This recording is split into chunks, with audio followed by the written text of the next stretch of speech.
Good morning. We are continuing in Acts chapter 9, the second half of verse 5 and verse 6.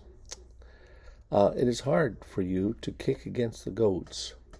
So he's trembling and astonished and said, Lord, what do you want me to do? Hard to kick against the goads is a statement, it's kind of a mini parable in regards to the lives of Saul. Goad is a long, sharp stick used to get an ox to get going, and especially when you wanted to plow. So he'd jab him in the hind legs and with a goad until the ox cooperated. So that's what, here he sees that Saul is actually kicking against that. Essentially, Saul was the ox and Jesus was the farmer. And Saul was stupid and stubborn, yet valuable, potentially extremely useful to the master's service. Jesus goaded Saul into the right direction. The goading caused Saul pain.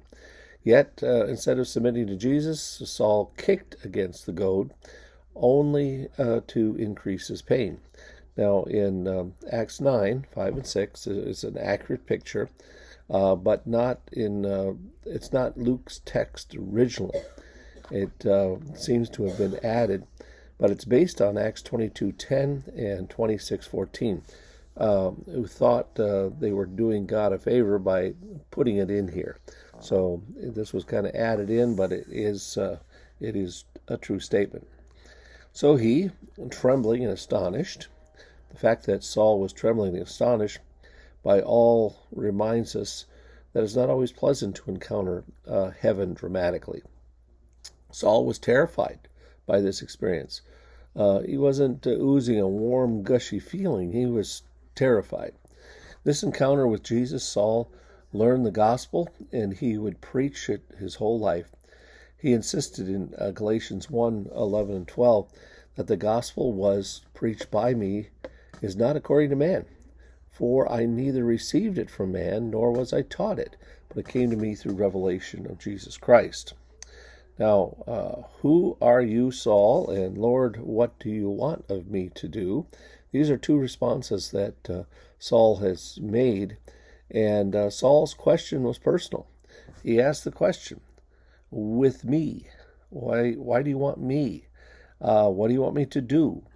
And this was the character of God's direction in our life. He directs us one step at a time instead of laying out the whole grand plan at once.